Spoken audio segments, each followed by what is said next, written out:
이치미 입시 뉴스. 성균관대 합격생 중 재수생이 61.3%에 달한다고 합니다. 1, 2학년 때의 모의고사 성적, 3월 학력평가 성적을 수능 때까지 유지할 수 없는 것도 재수생 때문이라고 합니다. 막강한 재수생, 그 위력은 어느 정도인지, 재학생이라면 어떤 대비를 해야 하는지 알아보도록 하겠습니다. 이치미 입시 뉴스 8회가 되겠습니다. 입시 뉴스가 하루하루 나날이 발전해서 단순히 그냥 입시 뉴스를 전달해 드리는 게 아니고 우리 입시 정보실에서 이 정보를 분석해서 뭔가 가공을 해서 어떤 이제 작품을 만들고 있죠. 오늘 좀 그런 내용이라고 볼 수 있는데요. 제목은 재수생의 위력을 아십니까? 뭐 얼핏은 알죠. 아, 재수해서 점수가 많이 올라간다더라. 재수생 때문에 밀린다더라. 재수생이 초강세더라. 이런 얘기를 많이 하는데 구체적인 통계 자료와 시뮬레이션 자료를 통해서 재수생이 얼만큼 입시에 영향을 미치는가. 이때 재수생이라고 하는 것은 재수, 삼수 다 포함한 N수생이 어떠한 영향을 미치는지 구체적으로 한번 분석해보는 시간을 가져보도록 하겠습니다. 자, 먼저 말이죠. 수능 응시생 중에서 N수생의 비율이 몇 프로 되냐. 이 표가 나오죠. 2009년도는 23.6%, 2010년도는 21.2%, 2011년도는 23.6%에 달했다. 즉 시험 보는 사람 중에서 5명 중에 1명 이상이 재수생이다. 20%를 항상 상회한다.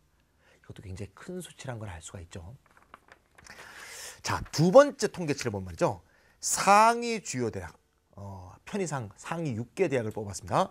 상위 주요 대학 합격생 중 재수생 비율, N수생 비율이 몇 프로나 되느냐 하는 자료인데요.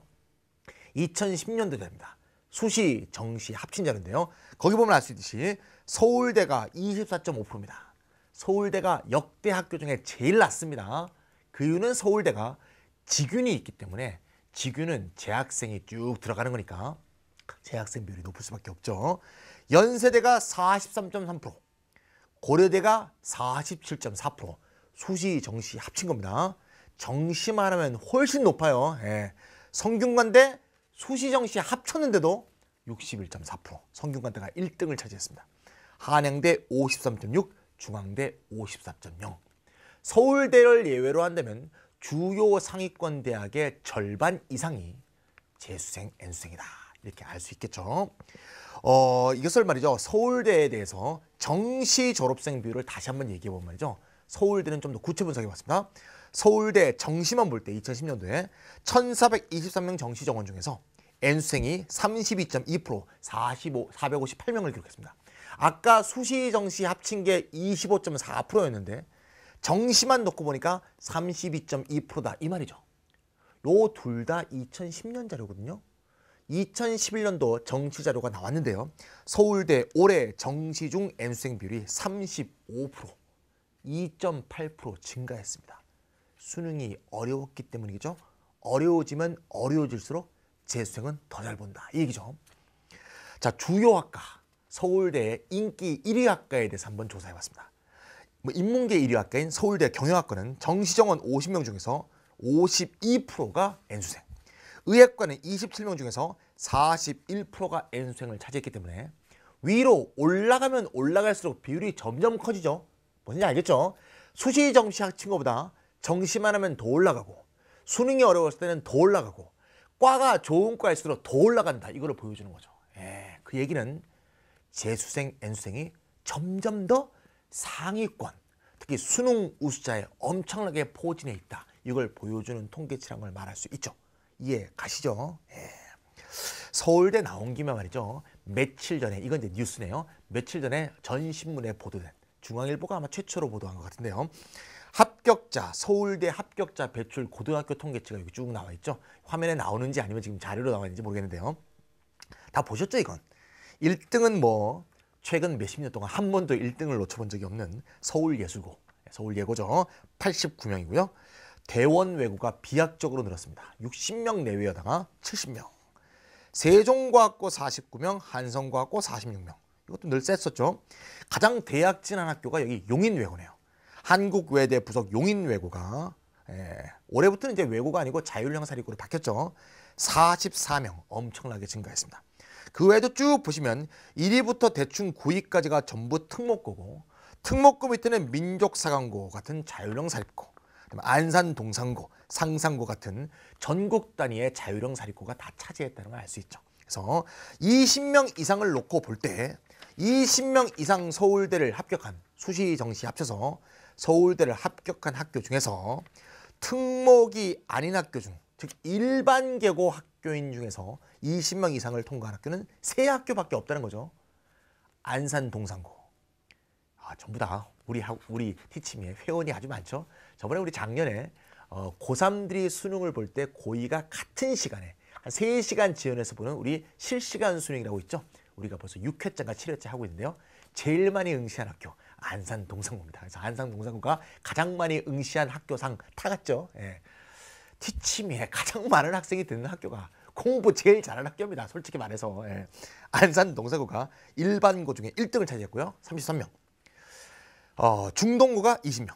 한일고, 공주 한일고죠. 유명한 학교죠. 충남에서 20명. 이렇게 해서 이 3개 학교만 일반 계고 중에서 서울대를 20명 이상 보냈다. 아시다시피 안산 동산고하고 한일고 전부 비평준화 고등학교입니다. 중동고는 강남에 위치해 있고 강남에 위치해 있는 자율형 사립고죠. 그래서 진짜 평준화 고등학교 중에서 또 자율형 사립고가 아닌 학교 중에서 20명 이상 서울대 보는 학교가 전혀 없다. 이런 놀라운 통계치가 나왔습니다. 항상 일반고 중에서 1등을 차지하던 휘문고, 이 30몇 명 했었는데 17명으로 매우 많이 추락했다는 걸 알 수가 있죠. 물론 서울대를 많이 보낸 게 그 학교에 무슨 뭐 질을 표현한다든가 그 고등학교의 성패를 표현한다든가 물론 이런 건 아닙니다. 근데 이것이 뭘 보여주는가 하는 교훈점을 마련하기 위해서 제가 이제 표를 보여드리는 거죠. 올해 2011년 수능부터 변화한 게 있죠. 뭐가 변화했죠? 기본적으로 입학사정관제적 흐름이 강화되고 있죠. 지규는 어떻게 됐습니까? 1단계 내신으로 추리는 건 그대로 남았습니다만 2단계에서 내신을 꼭 80% 보라라는 내신 80% 규정이 없어졌죠. 서류 면접 합쳐서 100% 이렇게 되었다는 거죠. 이것은 말이죠. 기본적으로 내신 성적 자체를 상대화시킬 수 있는 여지가 생겼다는 거죠. 물론 서울대가 얼만큼 공정하게 할 것인가에 대해서 예단을 하는 건 아니고요. 그럴 가능성이 열렸다는 게 매우 중요한 올해의 변화였다는 것을 말할 수 있고요.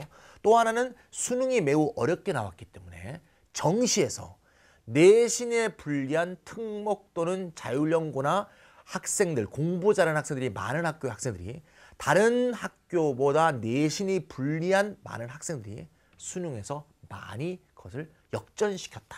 이것을 보여주는 거죠. 그래서 정시에서도 많이 성공할 수 있었다. 이걸 보여준다고 볼 수 있습니다. 자, 서울대 얘기 좀 더 하면 말이죠. 각각 서울대는 이제 균형 크게 보면 3가지가 있죠. 지균이 있고 특기자가 있고 정시가 있죠. 물론 기회균형 선발이 있습니다만 이거는 뭐 북한 탈북자라든가 특별한 어떤 자격 조건이 필요하니까 일반 조건은 아니라고 제외한다고 본다면 지균과 특기자와 정시 세계를 비교해 볼 때 지균에서는 전원 합격생의 거의 전원이 일반 계고에서 나왔습니다. 즉 외고, 국제고, 과학고에서는 지균 합격자를 내지 못했다. 이거는 왜 그러냐? 지원을 안 했기 때문이죠. 왜 지원을 안 하느냐? 2011학년도까지는 아직은 1단계 내신으로 1단계를 추린 다음에 2단계에서 서류 면접 섰죠. 즉 1단계에서 애초에 통과를 못하기 때문에 외고, 국제고, 과학고 학생들이 하나도 지원을 안 해서 이렇게 된 거죠. 지원했다가 떨어진 학생도 물론 있겠지만 주로 지원을 안 했습니다. 당연하죠. 1단계에서 통과를 못하니까. 예를 들면 어떤 뭐 독도고등학교가 있다고 봅시다. 가상의 고등학교를 얘기했습니다. 독도고등학교에 정규 1등이 있다. 그럼 독도고등학교의 명예를 걸고 독도고등학교의 존망을 걸고 독도고등학교가 맨날 1등하는 사람을 뭐 꼭 의도적은 아니라 하더라도 만들 수 있죠. 또는 만들지 않는다 하더라도 독도고등학교 1등은 빼다 놓고 1등할 가능성이 높죠. 그래서 거의 80점 만점, 서울대 환산 내신 80점 만점에 거의 80점에 준하는 점수가 나오죠. 만점들이 막 속출하고요. 하지만 뭐 외고나 또는 국제고나 과학고의 경우에 1등이 매번 1등 한다는 건 불가능하죠. 의도적이건 자율적이건 불가능합니다. 따라서 75점, 74점 이런 1등이 도대체 1단계를 통과할 수 없기 때문에 지원을 안 한 것이 되겠습니다. 그런데도 불구하고 이렇게 특목고가 대학 진했다는 것은 특기자 전형과 정시에서 크게 유리했다 이런 얘기를 하는 거죠. 특기자 선발을 보니까 인문계의 경우에 일반고가 47, 외고가 44, 외고 비중이 점점 증가하고 있습니다. 국제고가 5.6%. 자연계의 경우에는 일반고가 50, 그 다음에 외고는 별로 없겠죠? 2%, 과학고 및 영재고가 47%가 됐다. 이런 통계치를 본다면 특기자 선발의 경우에는 일반고와 특목고가, 인문계는 외고고 자연계는 과학고지만 일반고와 특목고가 보통 반반씩을 차지하고 있구나. 근데 전반적인 경향은 특목고가 점점 늘고 있다. 이거를 보여주고 있고요. 정시의 경우에도 특목고가 약진했습니다.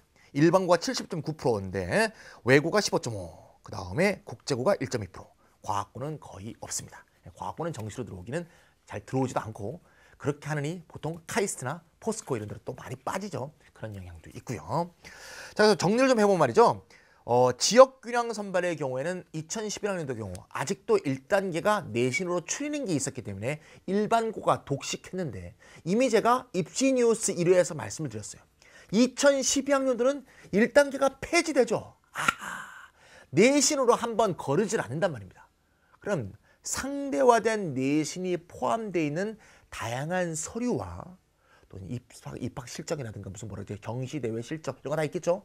여기에다가 면접을 섞어서 뽑는 최초로 그런 식으로 고려대와 비슷하게 완전 입학사정관제로 바뀐 서울대 전형이 지균에서 시작되는 2012학년도에 당근 특목고가 지균 합격자를 발생시킬 거라는 것을 예측할 수 있죠. 그래서 지균에서도 특목고 등이 더 커질 것이다. 이건 불분명하다. 불분명한 거 불보듯이 뻔하다. 이걸 제가 분명히 예측할 수 있고요.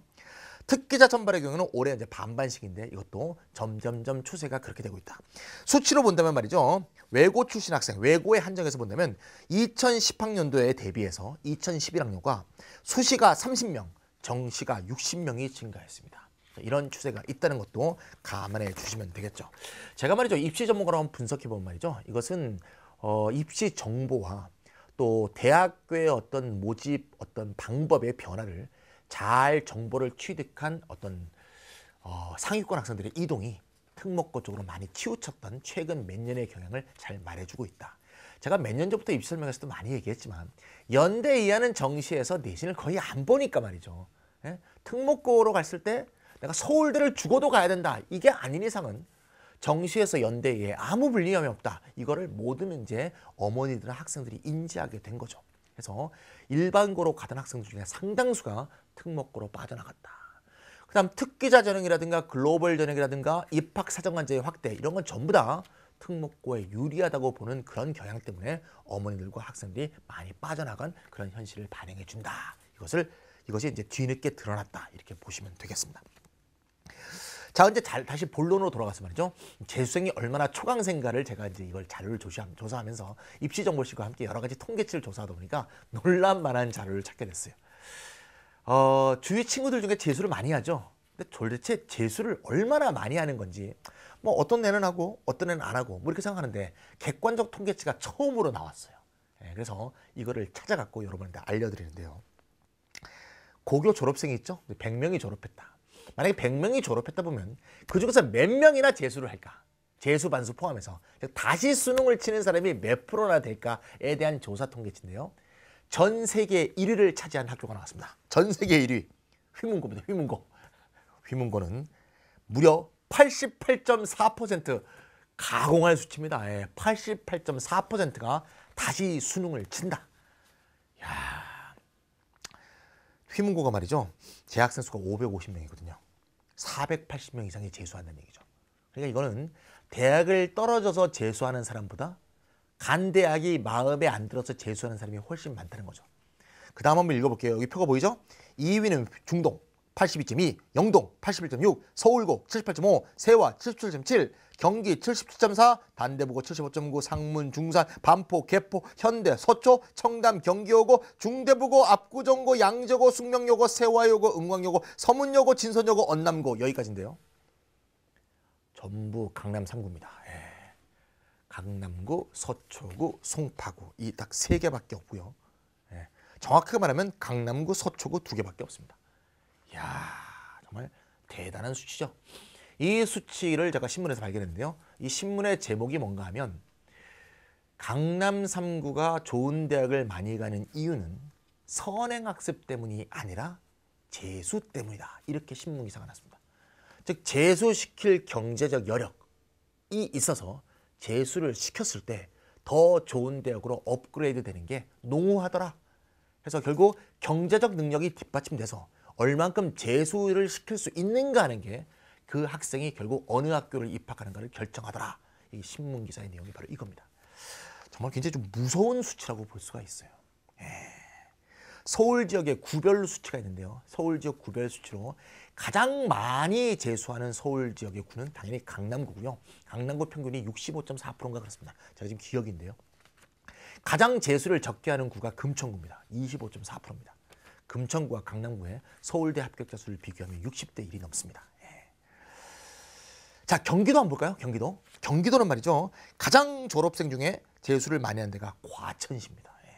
두 번째는 성남시, 의왕시에 제가 알기로는 평촌이라는 곳이 있는 것으로 알고 있습니다. 이 순서로 졸업생이 재수를 많이 하더라.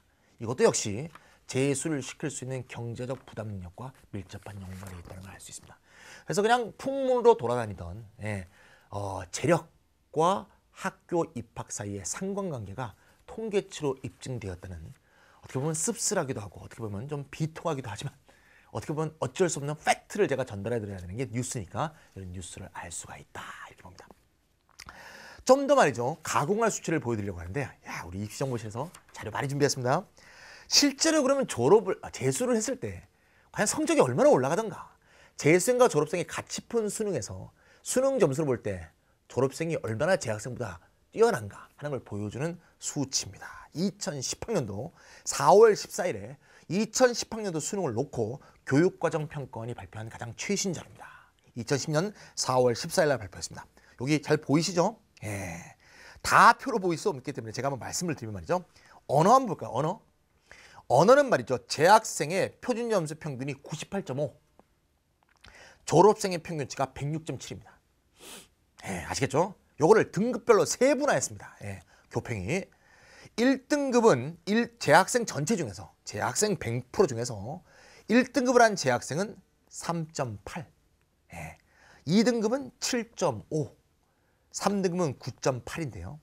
졸업생은 재학생이 3.8이 1등급이, 졸업생은 7.1, 2등급은 재학생은 7.5인데 졸업생은 12.3, 3등급은 재학생이 9.8%인데 졸업생은 14.0%다 이거죠. 뒤로 한번 가보세요. 6등급은 재학생이 17.7, 졸업생은 14.2, 7등급은 12.5, 7.5, 8등급은 8.1, 4.2, 9등급은 4.3, 1.0. 뭔지 알겠죠? 재수생은 1, 2, 3, 4로 쫙 몰려있고요. 재학생은 골고루 분포되어 있습니다. 그러니까 재수로 한 학생들이 앞으로 쏠린다는 얘기죠. 물론 8, 9 등급 학생이 재수를 안 한다는 것이기도 하지만 중간치에 있던 재수생들이 재수를 하면서 앞쪽으로 이동하고 있다는 걸 동시에 보여주는 거죠. 수리가의 경우에는 재학생은 평균 98.6, 졸업생은 105.8인데 1등급의 경우는 3.9, 7.7, 2등급은 5.8, 10.2, 3등급은 12.3, 17.0이 되고 있다. 외국어도 마찬가지입니다. 수리 나는 통과하겠습니다. 외국어는 재학생이 98.2, 졸업생이 107.4. 다 재수생이 높죠. 점수가. 1등급은 4.5, 8.6, 2등급은 5.6, 10.2, 3등급은 10.9, 17.3이 된다. 이렇게 볼 수가 있습니다. 대충 비교해보면 말이죠. 1등급의 경우에는 거의 졸업생이 2배 이상이고요.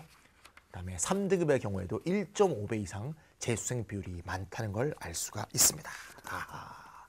따라서 말이죠. 제가 여기서 이 뉴스를 하는 이유가 뭐냐.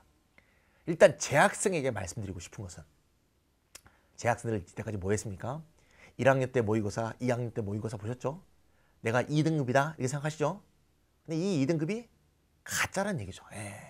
수능에서의 등급이 절대 아니란 얘기죠. 왜? 이렇게 치고 올라가는 N수생과 비교한 성적이 아니기 때문이죠. 좀 이따가 3월 달에 최초의 서울시 교육청 학력평가를 봅니다. 이 또한 재수생은 한 명도 보지 않습니다. 3월 달 학력 평가를 딱 봤을 때도 성적 떨어지는 학생들이 많거든요. 그런데 이게 시작에 불과하다는 거죠. 여기 풀어보세요. 3월 달 학력 평가는 재학생만 100%입니다.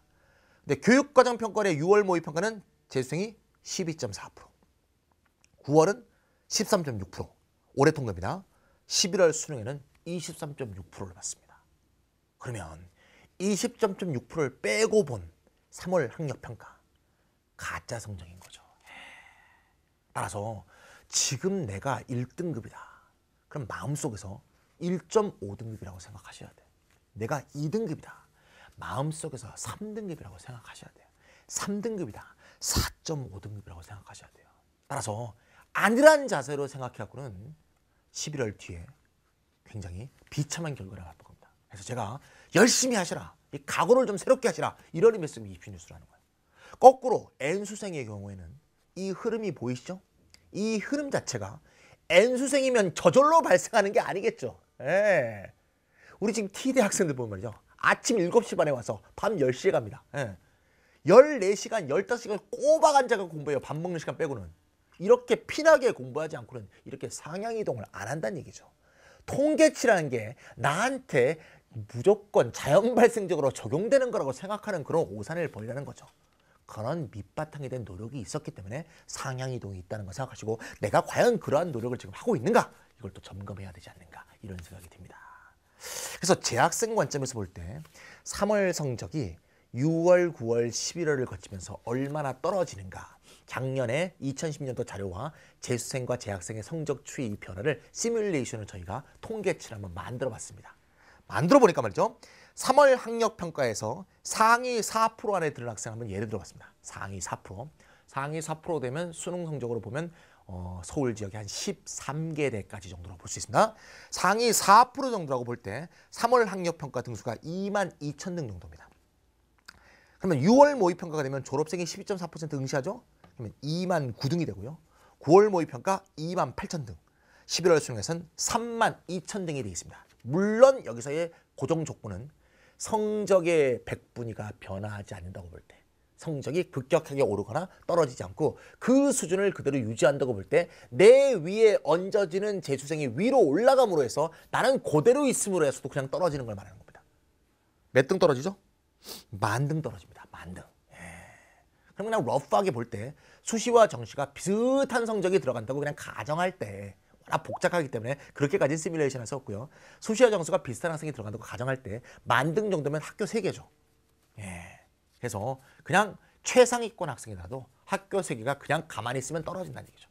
가만히 있어도, 유지를 해도. 상위 11%, 상위 11%, 2등급 정도겠죠. 평균에서 볼 때 전등급에 상위 11% 학생의 경우는 60,000등 정도였는데 70,000등, 70,000등, 77,000등, 15,000등 정도가 하락되는 게 내가 내 성적을 그대로 유지한다고 하더라도 그렇게 된다는 거죠. 학교가 5개 이상 바뀐다는 얘기죠. 근데 실제 관계에서는 이거는 정시에 대한 얘기지, 수시는 막 엇갈려서 나보다 성적이 낮은 애들도 막 위로 치올라가는 경우가 많기 때문에 결국 이거보다 더 많이 하락할 가능성이 있다. 이렇게 보시는 게 객관적이라고 볼 수가 있죠. 제가 통계치로 한번 설명해 드리니까 좀 가공하다, 정말 놀랍다 이런 생각이 들죠. 저도 통계치를 조사하고 나서 참 그렇게 막연하게 생각했지만 이렇게 떨어진다는 걸 보니까 매우 좀 놀라운 면이 있습니다. 따라서 매주말에 한번 말씀드리면 말이죠. 이런 자료를 볼 때 이제 재수생의 위력이 어느 정도인지 잘 확인해 보셨죠. 따라서 기본적으로 말이죠. 3월 학력 평가를 앞으로 보겠지만 이것도 잘 봐야겠지만 이게 나의 성적이고 이게 수능까지 간다고 생각하면 곤란하다 이거야. 대부분의 학생은 이거보다 떨어지는 사람이 훨씬 많다. 왜? 3월과 11월은 다른 학생으로 구성되어 있기 때문이라는 얘기죠. 따라서 재학생들에게 꼭 말씀드리고 싶은 거는 절대 안일하게 생각하면 안 되고요. 지금보다 자기가 지금 고평가되어 있다는 거, 과대평가에 대한 걸 잊지 마시고요. 정확한 계획과 전략을 수립하셔서 11월에 멋진 승부를 볼 수 있도록 잘 준비해 주시기 바랍니다. N수생의 경우에는 결국 자기의 노력을 통해서 그 통계치 속에 내가 꼭 있어야 된다는 그런 각오를 다지시는 계기가 되시길 빕니다. 여기까지 입시뉴스 8이었습니다. 여기까지 김찬이었습니다.